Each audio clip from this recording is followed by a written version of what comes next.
तो दोस्तों, जैसा कि हमने पिछले पार्ट में देखा था कि कैसे आर्थर एक एल्फ लड़की को कुछ गुंडों से बचाता है और उसको एल्फ किंगडम ले जाता है, जहां हमें ये भी पता चलता है कि टेसिया असल में उस किंगडम की प्रिंसेस है। तभी वीरियन उसे एक प्रैक्टिस मैच के लिए पूछता है ताकि वो देख सके कि आर्थर सच में इतना ताकतवर है या नहीं। लेकिन उसी दौरान आर्थर के सीने का दर्द हद से ज्यादा बढ़ जाता है और वीरियन समझ जाता है कि आर्थर के अंदर एक बीस्ट व्हील है और अगर इसे जल्दी से ठीक नहीं किया गया तो आर्थर की मौत तय है। इसीलिए वो आर्थर को ट्रेन करने का फैसला करता है। इसी तरह 3 साल पलक झपकते ही गुजर जाते हैं और टेस अब भी आर्थर को हर सुबह ट्रेनिंग के लिए जगाने आते हैं। वो दोनों बाहर जाते हैं जहाँ वो देखते हैं कि राजा और उसकी वाइफ किसी मीटिंग के लिए निकल रहे हैं। जब आर्थर ये सोच रहा होता है कि वो लोग कहाँ जा रहे हैं, तभी टेस उसके सामने एक बर्गर लाकर रख देते हैं और कहते हैं कि उसने उसके लिए बड़ी मेहनत से बनाया है, इसीलिए इसे जरूर ट्राई करे। आर्थर खुशी से बर्गर ले लेता है, लेकिन उसे चिढ़ाते हुए पूछता है, टेस जरा बता ना दो किसने बर्गर तुम्हें बना के दिया है। ये सुनकर टेस ऑफेंड हो जाते हैं। हाँ, भले ही मैंने एक मेड से मदद ली थी तो क्या हुआ, इसको गरम तो मैं ही करके लाई हूँ, और उस पर अटैक करने लगते हैं।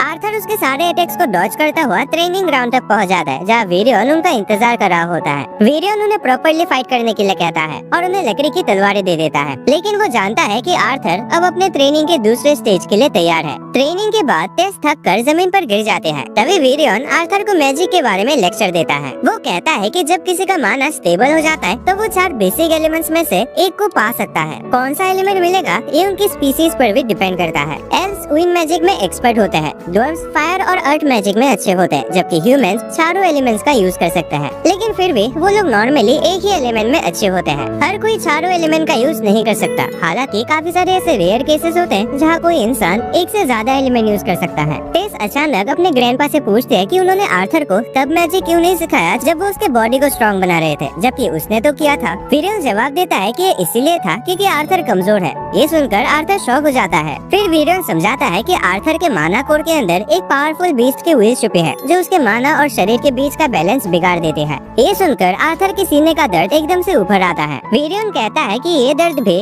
उस बीस्ट व्हील की वजह से ही है। टेस अचानक उसका मजाक उड़ाते हुए उसे चिढ़ाने लगते हैं और कहते हैं कि क्या वो ठीक है क्योंकि वो इतना कमजोर लड़का जो है। आर्थर चिल्ला के उससे कहता है, जब तुम मुझे मारते हो तो ऑब्वियसली दर्द होता है, लेकिन मैं किसी तरह उसे बर्दाश्त कर लेता हूँ। तभी वीरियन कहता है कि अब वक्त आ गया है कि आर्थर अपने शरीर के अंदर छुपे बीस्ट व्हील को जगाए। अगर वो इसमें सफल होता है तो उसे दोबारा कभी दर्द महसूस नहीं होगा और वो एक असली बीस्ट टीमर बन जाएगा। आर्थर इसके लिए तैयार होता है और जैसे ही वो जमीन पर बैठता है, वीरियन अपना माना इकट्ठा करता है। वो कहता है, मैं तुम्हारे माना कोर में अपना थोड़ा सा माना इन्फ्यूज करूंगा। हल्का सा गर्म लगेगा लेकिन कुछ भी नहीं होगा। फिर वो अपना माना आर्थर के शरीर में डालना शुरू करता है और आर्थर जोर से चीखता है जैसे उसे वो जलन महसूस होती है। तभी अचानक से सिल्विया के द्वारा छोड़ा गया एक बहुत ही शक्तिशाली माना आर्थर के शरीर में एक्टिवेट हो जाता है, जो वीरियन के माना को जबरदस्ती बाहर कर देता है। इस भयंकर झटके के कारण बनने वाले शॉकवेव से वीरियन और टेस दोनों दूर जाकर गिरते हैं। आर्थर हैरान होकर सोचता है कि ये सब क्या हो रहा है। बीस्ट का माना अचानक शांत हो जाता है और वो जमीन पर गिर जाता है, जिसे देखकर दोनों एल्व्स उसके लिए परेशान हो जाते हैं। टेस उसका हाल देखने जाते हैं, लेकिन आर्थर अचानक से बेहोश हो जाता है। कुछ घंटों बाद वो कैसल में होश में आता है और वीरियन उसके पास होता है। बुढ़ा एल्व सबसे पहले आर्थर की तबीयत चेक करता है, फिर उसे पूछता है कि क्या उसे अपने बीस्ट व्हील के बारे में कुछ पता है। आर्थर उसे बताता है कि एक ड्रैगन ने उसे पावर दी थी, जिसे सुनकर वीरियन बिल्कुल शॉक जाता है। वो कहता है कि उसने कभी सोचा भी नहीं था कि एक ड्रैगन का व्हील हो सकता है। वो आर्थर से कहता है कि इस बात को छुपा कर रखे, क्योंकि अगर लोगों को पता चला कि उसके पास एक ड्रैगन का व्हील है तो वो बड़ी मुसीबत में पड़ सकता है। आर्थर उसका शुक्रिया अदा करता है, लेकिन तभी वीरियन उसे एक हैरान कर देने वाली बात बताता है। वो कहता है कि वो 4 महीने के अंदर अपने घर लौटने वाला है। ये सुनकर आर्थर तुरंत बिस्तर से उठ जाता है और कहता है कि मुझे तो यहाँ 2 साल और रुकना था ना, जब तक ह्यूमन किंगडम का पोर्टल नहीं खुलता। वीरियन बताता है कि अब एक कल्चरल एक्सचेंज इवेंट होने जा रहा है जो 3 किंगडम्स के लोगों के बीच होगा, इसीलिए अब ह्यूमन किंगडम का पोर्टल जल्दी खोला जाएगा। आर्थर ये सुनकर उदास हो जाता है क्योंकि इसका इस जगह से काफी लगाव हो गया है। वीरियन उसके सर पर हाथ रखकर कहता है कि थोड़ा आराम कर लो, क्योंकि कल से उसकी ट्रेनिंग और भी ज्यादा इंटेंस होने वाली है। आर्थर उसे पूछता है कि क्या टेस को इसके बारे में पता है, तो वीरियन कहता है कि उसके माँ बाप उसे इस रात बता रहे होंगे। उसी रात जब आर्थर बिस्तर पर लेटे हुए यहाँ से जाने के बारे में सोच रहा होता है, तभी उसके पास पड़ा हुआ वो क्रिस्टल अंडा जो उसने 3 साल से संभाल के रखा था, अचानक से हिलने लगता है। वो डर के मारे तुरंत उठ जाता है और जैसे अंडा क्रैक होता है उसे थोड़ा अजीब सा फील होता है। लेकिन जब उस अंडे से एक छोटा सा बहुत ही प्यारा बेबी ड्रैगन बाहर आता है तो आर्थर उसकी मासूमियत देखकर फिदा हो जाता है। वो डिसाइड करता है कि थोड़ा उसके साथ खेलता है, लेकिन तभी बेबी ड्रैगन उसे काट लेता है और उसके हाथ पर एक मैजिकल निशान छोड़ देता है। आर्थर समझ नहीं पाता कि क्या हो रहा है, लेकिन ड्रैगन की क्यूटनेस के चलते वो उसे माफ कर देता है। तभी अचानक आर्थर को उस बेबी ड्रैगन की आवाज सुनाई देने लगते हैं टेलीपैथी के जरिए, जो उस मैजिकल मार्क की वजह से हुआ है। अब आर्थर उसकी हर एक बात समझ सकता है। बेबी ड्रैगन उसे पापा बुलाता है, जिसे देखकर वो उसका नाम सिल्वी रखने का फैसला करता है, जो उसके ग्रैंडमा सिल्विया के नाम के ऊपर बेस्ड है। अगली सुबह जब टेस आर्थर को जगाने आते हैं तो वो देखते हैं कि सिल्वी उसके पास सोई हुई है। आर्थर तुरंत उठ जाता है और हैरान हो जाता है कि हो क्या रहा है। लेकिन जब वो देखता है कि टेसिया सिल्वी को हक कर रही है क्योंकि उसे वो बहुत प्यारी लग रही है, तो वो फिर से सो जाने का फैसला करता है। थोड़ी देर बाद वो लोग ट्रेनिंग ग्राउंड की तरफ निकलते हैं। टेस दोबारा सिल्वी को हक करने के लिए एक्साइटेड होते हैं, लेकिन बेबी ड्रैगन टेस को पसंद नहीं करता और उससे दूर रहता है। जब वो वीरियन के पास पहुँचते हैं तो बुढ़ा एल सिल्वी को देखकर शॉक में आ जाता है। एक असली ड्रैगन देखकर उन्हें लगभग हार्ट अटैक आ जाता है। फिर वो आर्थर से उसकी कहानी सुनता है कि कैसे जब उसने सिल्विया के बीस्ट व्हील को जगाया तब ये ड्रैगन अंडे से बाहर आ गई। वीरियन समझ जाता है कि अगर लोगों को पता चला तो बहुत बड़ी मुसीबत हो सकती है, इसीलिए वो आर्थर से कहता है कि सबको ये कहे कि ये एक रेयर माना बीस्ट है। वीरियन मानता है कि ये झूठ ज्यादातर लोगों के लिए काफी होगा, क्योंकि दुनिया में सबको लगता है कि ड्रैगन तो सिर्फ कहानियों में होते हैं। उसके बाद वीरियन कहता है कि अब जब आर्थर एक बीस्ट टेमर बन चुका है तो अब वो उसके माना और उसके बीस्ट को दोनों की ट्रेनिंग करेगा, और वो बताता है कि सबसे बेहतरीन ट्रेनिंग लड़ाई करने से होते हैं, और इसके साथ ही वो अपना असली पावर रिलीज करता है एक बीस्ट टेमर के रूप में। बुढ़ा एल्फ एक जबरदस्त माना रिलीज करता है जो उसे पूरी तरह से ढक लेता है, और जब सब कुछ शांत हो जाता है तो वो एक भयानक ब्लैक कलर के ऑरा वाले मॉन्स्टर के रूप में बाहर आता है। आर्थर उस रूप को देख के हैरान रह जाता है और किसी तरह अपने आप को बचाने की कोशिश करता है, हालांकि वीरन को उस पर अटैक करने का कोई इरादा नहीं होता। तभी अचानक वो बुढ़ा एल्फ उसके पीछे आकर उसका कंधा टच करता है, और जब तक आर्थर पलट कर देखता है वीरन गायब हो चुका होता है। सिर्फ जमीन पर 2 काले निशान रह जाते हैं। आर्थर की हवा टाइट हो जाती है क्योंकि उसे समझ ही नहीं आता कि वीरन अब कहाँ है, और वो तुरंत सरेंडर कर देता है। वीरन फिर से उसके पीछे आकर दिखाई देता है, और जब आर्थर उससे कहता है कि इस मॉन्स्टर फॉर्म को दिखाने के बाद उसकी थेरेपी का खर्चा उसे भरना पड़ेगा, तो वो अपने नॉर्मल रूप में वापस आ जाता है। आर्थर कहता है कि उसे उसकी प्रेजेंस तक महसूस नहीं हुई। तब वीरन बताता है कि उसका बेस्ट एक शैडो पेंटर है जो विंड और साउंड को बहुत अच्छे से कंट्रोल कर सकता है, लेकिन इस मैजिक से उसके माना बहुत जल्दी खत्म हो जाते हैं। फिर वीरन उसे उसकी तलवार वापस देता है और कहता है कि अब उसकी असली ट्रेनिंग शुरू होती है। अगले कुछ दिनों तक आर्थर अपने बीस्ट कोर को कंट्रोल करने के लिए मेडिटेशन करता है, और फिर वीरन के मॉन्स्टर मोड के खिलाफ लड़ने की प्रैक्टिस करता है। धीरे धीरे वो अपने बीस्ट कोर से माना का यूज कर पाता है, और उसके सीने का दर्द पूरी तरह से चला जाता है। उसकी ताकत तेजी से बढ़ने लगते हैं, और वो अपना ब्रेक टाइम एक नॉर्मल बच्चे की तरह बिताता है। कुछ हफ्ते बाद तेज उसे मार्केट ले जाते हैं, जहाँ आर्थर की तकरार दोबारा उस खड़ूस लड़के फे से हो जाते हैं। आर्थर उसे माफी मांगता है, लेकिन फे ऐसा एक्ट करता है जैसे ये तकरार किस्मत की वजह से हुई हो। आर्थर उसे पहचान भी नहीं पाता, जो फे को और बुरा लगता है। फे तुरंत उसे एक ड्यूएल के लिए चैलेंज करता है, पिछली बार की हार की बदला लेने के लिए, लेकिन इस बार वे सिर्फ एक ही हिट में वो फिर से हरा दिया जाता है। उसके बाद तेज आर्थर को याद दिलाते हैं कि वो फे था, और आर्थर तुरंत उसकी मदद करता है उसे उठने में। फे उसका हाथ पकड़ने में थोड़ा झिझक रहा होता है, लेकिन उसके दोस्तों का कहना होता है कि ड्रामा बंद करे, क्योंकि उन्हें पहले से ही पता था कि वो आर्थर से दोस्ती करना चाहता था। आर्थर फिर उन सबसे पूछता है कि क्या वो लोग भी कल्चरल एक्सचेंज इवेंट में जाने वाले हैं, तो वो हाँ कहता है, क्योंकि सारे नोबेल बच्चे उस इवेंट का हिस्सा बनने वाले हैं। आर्थर पूछता है कि क्या टेस भी उनके साथ जाएगी, लेकिन सब लोग चुप हो जाते हैं क्योंकि उन्हें पता होता है कि टेस नहीं जा रही। फे माहौल को हल्का करने की कोशिश करता है और कहता है कि वो नाजुक प्रिंसेस को दोबारा खो देने का रिस्क नहीं ले सकते, लेकिन इस बात से टेस गुस्सा हो जाते हैं और उसे सिर्फ एक ही पंच में उड़ा देते हैं ताकि अपनी ताकत दिखा सके। आर्थर ये देखकर घबरा जाता है और तुरंत टेस को लेकर वहाँ से भाग जाता है ताकि वो और कोई मुसीबत ना खड़ी करे। जब वो दोनों एक शांत जगह पहुँचते हैं तो आर्थर उस पर चिल्लाता है और कहता है कि उसे एक प्रिंसेस की तरह बिहेव करना चाहिए, और लोगों के चेहरे पर पंच मारना किसी प्रिंसेस को शोभा नहीं देता। ये बोलते वक्त आर्थर को खुद पे थोड़ा हंसी आती है, क्योंकि इसकी पिछले जिंदगी में वो खुद एक राजा था जो लोगों को मार ही डालता था। तेज कहते हैं कि उस पर इन दिनों बहुत प्रेशर है, क्योंकि आर्थर जल्दी ही जा रहा है और उसे इस बात का दुख है, लेकिन आर्थर उसके फीलिंग्स को समझने के बजाय उसे पागल जैसे लेक्चर देता है। ये सुनकर तेज भाग जाते हैं और आर्थर को इमोशनल डैमेज हो जाता है जब तेज उसे बुढ़ा कहता है। थोड़ी देर बाद उसे बुरा लगता है कि उसने तेसिया की फीलिंग्स को हर्ट किया, इसीलिए वो रात रात में उसके कमरे के पास कुछ जुगनू लेकर जाता है और उसे वॉक पर चलने को कहता है। टेस मान जाते हैं, लेकिन जैसे ही वो फॉरेस्ट में जाते हैं, टेस थोड़ी घबरा जाते हैं क्योंकि उन्हें वहाँ जाने की परमिशन नहीं होती। आर्थर उससे कहता है कि चिंता मत करो, वो उसे सेफ रखेगा। वो दोनों उस जगह पहुँचते हैं जहाँ वो पहली बार मिले थे और आर्थर उन्हें बताता है कि वो हॉर्नबिल्स जो उन्होंने छोड़ा था अब भी जिंदा और तंदुरुस्त है। उसके बाद वो एक खुला एरिया चुनता है और आग जलाते हैं। टेस को नींद आने लगती है और एक पेड़ को भूत समझकर जोर से चिल्लाते हैं, जिसे देखकर आर्थर उसका मजाक उड़ाता है। टेस आर्थर से ह्यूमन किंगडम के बारे में पूछती है तो आर्थर कहता है कि उसे उसके बारे में ज्यादा नहीं पता क्योंकि उसे देखने का मौका ही नहीं मिला। टेस कहते हैं कि वो चाहते हैं कि आर्थर हमेशा यही रहे, लेकिन आर्थर कुछ कह पाए उससे पहले ही टेस सो जाते हैं। फिर वो दिन आता है जब आर्थर को यहाँ से निकलना होता है और सब लोग उसे अलविदा कहने के लिए इकट्ठा होता है, लेकिन टेस वहाँ नहीं होती। वेरियन उसे एक कंपास देता है जिसमें रॉयल फैमिली का मार्क होता है ताकि जब भी वो लौट कर आए उसे आने में आसानी हो। आर्थर सोचता है कि टेस इतनी इमोशनल है कि उसे अलविदा कहने नहीं आ पाई, इसीलिए वो कल्चरल एक्सचेंज के लिए जा रहे हैं एल्फ ग्रुप के साथ ह्यूमन किंगडम के लिए निकल पड़ता है। जैसे ही दरवाजा खुलता है टेस अचानक से भागती हुई वहाँ पहुँचते हैं, लेकिन रास्ते में गिर जाते हैं। आर्थर तुरंत उसके पास दौड़कर जाता है और उसे उठाता है। टेस उससे कहते हैं कि अपना ख्याल रखना और आर्थर उसे जोर से गले लगा देता है और कहता है कि वो उसे याद करेगा। टेस रो पड़ते हैं, लेकिन उनका ये इमोशनल फेयरवेल बीच में ही रोकना पड़ता है जब ह्यूमन किंगडम का दरवाजा खुल जाता है। आर्थर फे की गाड़ी में सवार होकर फ्लोटिंग सिटी जायरस पहुंचता है जहां उसके माँ बाप रहते हैं। वो उनसे मिलने के लिए काफी एक्साइटेड होता है। जब वो उनके एड्रेस पर पहुंचता है तो थोड़ा मेंटली तैयार होकर दरवाजा नॉक करता है। उसकी छोटी बहन दरवाजा खोलते हैं और उसके माँ बाप भी उसके पीछे दौड़ कर आते हैं। आर्थर उन्हें देखकर इमोशनल हो जाता है और एक चमकती स्माइल के साथ कहता है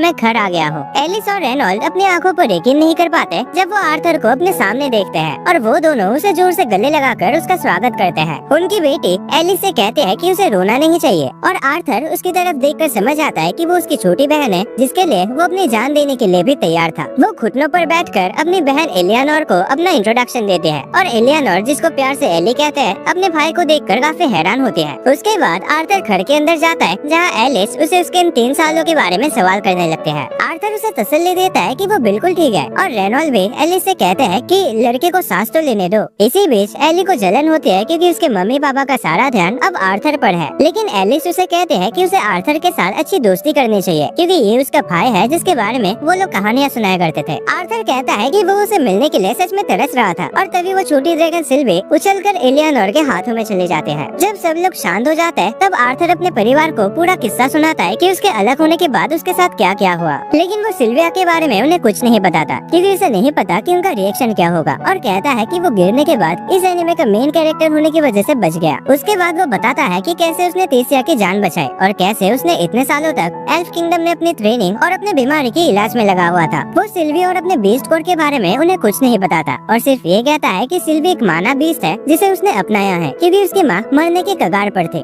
उसके माँ बाप उसकी बात पर यकीन कर लेते हैं और बस इतना सुनकर ही खुश होता है कि उनका बेटा जिंदा है। अचानक रेनॉल्ड आर्थर से पूछता है कि उसका माना कोड अब किस स्टेज पर है, लेकिन एलिस उसे डांटने लगते हैं कि अभी अभी तो उनका बेटा वापस आया है और वो तुरंत ऐसे सवाल लेके बैठ गया। आर्थर पहले उनसे उनके काम के बारे में पूछता है तो रेनॉल्ड गर्व से बताता है कि वो एक मशहूर ऑक्शन हाउस में सिक्योरिटी इंस्ट्रक्टर है। फिर वो बताता है कि उसका माना कोड 2 साल पहले डार्क ऑरेंज स्टेज पर पहुंच गया था जो कि पावर स्केल के बीच में आता है। आर्थर इम्प्रेस हो जाता है और सोचता है कि उसके फादर ने सच में बहुत मेहनत की होगी उस लेवल तक पहुंचने के लिए, लेकिन उसका खुद का माना कोड लाइट रेड स्टेज पर है जो डार्क ऑरेंज से सिर्फ एक लेवल नीचे होता है। रेनॉल्ड थोड़ा घबरा जाता है क्योंकि उसका बेटा अब उससे आगे बढ़ने के कगार पर है, इसीलिए वो आर्थर को एक प्रैक्टिस मैच के लिए चैलेंज करता है ताकि देख सके कि उसका बेटा कितना मजबूत बन गया है। एलिस उसे डांटने लगते हैं कि वो अभी ऐसे बेकार की बातें क्यों कर रहा है, लेकिन तभी कुछ लोग उनके घर में घुस जाते हैं। एक आदमी जिसका नाम विंसेंट है पूछता है कि क्या ये सच है कि रेनॉल्ड का बेटा जिंदा है। आर्थर सोचने लगता है कि ये बंदा कौन है भाई, तो रेनॉल्ड उसे बताता है कि विंसेंट उस ऑक्शन हाउस का मालिक है जहाँ वो काम करता है और ये घर भी विंसेंट का ही है। आर्थर विंसेंट और उसकी वाइफ को ग्रीट करता है और उनकी बेटी लिलिया से भी दोस्ती कर लेता है और वो भी सिल्वी की क्यूटनेस की वजह से। रेनॉल्ड फिर विंसेंट को बताता है कि वो और आर्थर गार्डन में ट्रेनिंग करने जा रहे हैं और उसे ये देखने के लिए इनवाइट करता है। विंसेंट हैरान होता है लेकिन सबके साथ गार्डन में चला जाता है। उसे यकीन नहीं होता कि आर्थर का माना कोड लाइट रेड स्टेज तक पहुंच गया है, लेकिन एलिस कहते हैं कि उनका बेटा जल्दी सीखता है और उनसे झूठ बोलने का कोई मतलब भी नहीं है। फिर भी विंसेंट के लिए यकीन करना मुश्किल होता है क्योंकि सबसे इलाइट ट्रेनिंग स्कूल्स के बेस्ट स्टूडेंट्स भी 13 साल की उम्र तक लाइट रेड स्टेज तक मुश्किल से पहुंचते हैं और आर्थर तो अभी सिर्फ 8 साल का है। दूसरी तरफ आर्थर और रेनॉल्ड वार्म अप कंप्लीट करके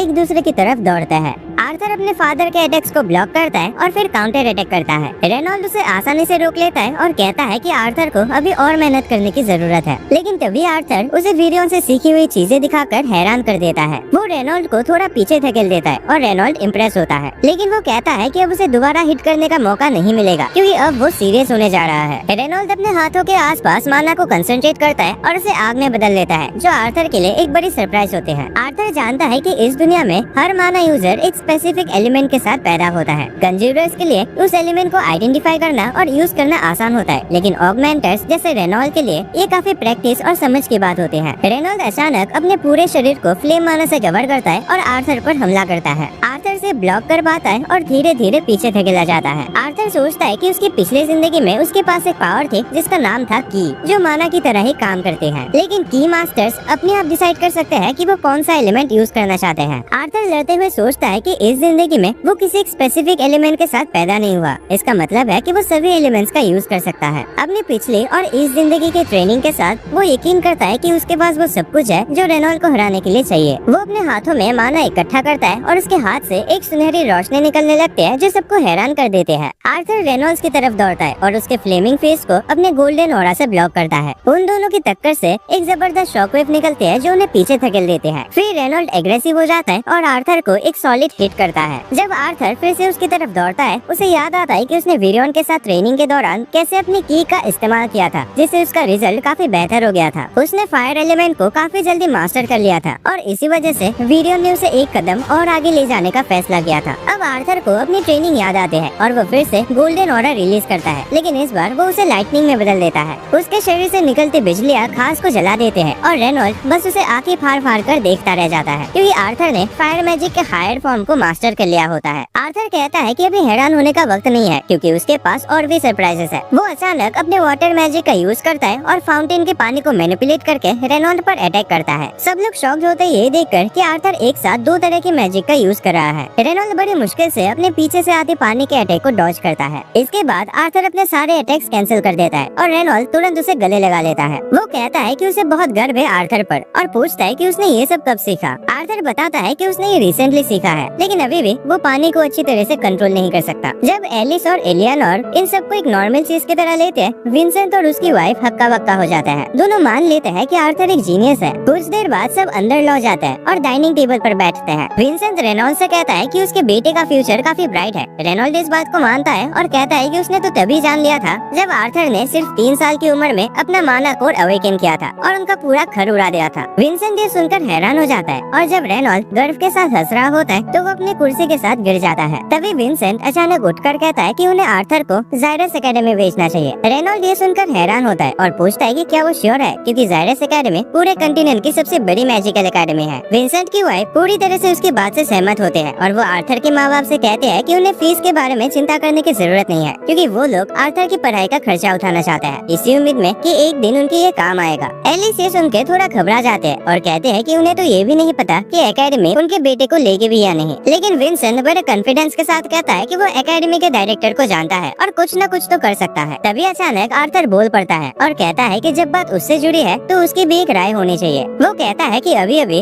उसके अपने परिवार से मुलाकात हुई है और वो इतनी जल्दी उनसे दूर नहीं जाना चाहता। विंसेंट उसकी फीलिंग समझ आता है और आर्थर उनसे कहता है कि प्रैक्टिस मैच के बाद वो काफी थक गया है। वो बिल्डिंग के अंदर चला जाता है, लेकिन लिलिया उसके पीछे आ जाते हैं, क्योंकि वो उसकी ताकत देखकर उसकी दीवानी सी हो गई है। लिलिया उसे बताते हैं कि वो गलत डायरेक्शन में जा रहा है और कहते हैं कि वो उसे एक बेहतर जगह ले जाएगी। लिलिया उसे बेसमेंट के किचन में ले जाते हैं, जहाँ वो खुशी खुशी नौकर से बात करते हैं और उनसे कुछ टेस्टी खाना बनाने को कहते हैं। एक बूढ़ी मेड उससे कहते हैं कि अपनी डाइट का ध्यान रखे, क्योंकि उसका वजन बढ़ रहा है। लिलिया गुस्से में उससे कहती है कि उसके वजन के बारे में बात न करे। आर्थर लिलिया का ये साइड देखकर हैरान रह जाता है, क्योंकि अब तक वो ज्यादा बात भी नहीं करते थे। फिर एक मेड आर्थर को बताते हैं कि जब भी लिलिया स्ट्रेस में होते हैं तो वो यहाँ आके खाना खाते हैं। आर्थर क्यूरियस हो जाता है तो मेड बताते हैं कि लिलिया और उसके पेरेंट्स भी चाहते हैं कि वो एक मेज बन जाए और इसी वजह से उस पे काफी प्रेशर रहता है। रात में एलिस और रेनॉल्ड आर्थर के रूम में उसे बात करने आते हैं। वो कहते हैं कि उन्हें बहुत खुशी है कि उनका बेटा उनके पास वापस आ गया है और वो उस पर बहुत गर्व महसूस करते हैं। वो कहते हैं कि एक दिन आर्थर एक महान मेज बनेगा। आर्थर उन्हें कुछ बताना चाहता है, लेकिन वो उसकी बात को टाल देते हैं और कहते हैं कि बाकी सब कल बात करेंगे। फिर वो उसे गुड नाइट कहते हैं और सोने देते हैं। अगली सुबह आर्थर जैसे ही उठता है तुरंत हॉल की तरफ भागता है, क्योंकि कुछ पुराने दोस्त उसे मिलने आए होते हैं। ये लोग उसके माँ बाप की पार्टी के मेंबर्स होते हैं और वो लोग उसे वापस देखकर बहुत खुश होते हैं। एंजेला उसे इतने जोर से गले लगा लेते हैं कि आर्थर को सांस लेना मुश्किल हो जाता है। फिर वो डार्डन के साथ एक हाई फाइव शेयर करता है। एडम और हेलेन एक दूसरे से लड़ते झगड़ते हुए आर्थर का स्वागत करते हैं, जबकि जैस्मिन अचानक बिना किसी वजह के उसकी तलाशी लेने लगते हैं, सिर्फ इसीलिए क्योंकि वो आर्थर को छूना चाहते हैं। फिर वो उसे गले लगाकर उससे माफी मांगते हैं और कहते हैं कि सब उसकी गलती है। इस इमोशनल मीटअप के बाद पूरी पार्टी आर्थर को अपने मिशन के बारे में कहानियाँ बताते हैं, जो कि किसी दूर इलाके में थे। और जैसे हमेशा होता है वो लोग छोटी छोटी बातों पर बहस करते रहते हैं। उनकी बातें सुन के आर्थर को महसूस होता है कि इस दुनिया के बारे में उसे अभी भी बहुत कुछ सीखना बाकी है और एक एडवेंचरर बनना इस दुनिया को समझने का एक अच्छा तरीका हो सकता है। लेकिन जैसे ही उसकी नजर अपने परिवार पर पड़ती है वो सोचता है कि अभी वो उनसे फिर से दूर जाने के लिए तैयार नहीं है। सो दोस्तों आज के लिए बस इतना ही। एंड गाइस मैं सही में बता रहा हूँ कि आगे ये एनीमे बवाल मचाने वाले है, क्योंकि मैंने इसका मानवा पढ़ा है एंड मुझे पता है कि आगे क्या क्या होगा। एंड मेरे ख्याल से इस साल का ये one of the best anime होने वाला है। सो इसीलिए चैनल को अभी के अभी सब्सक्राइब करके रखो।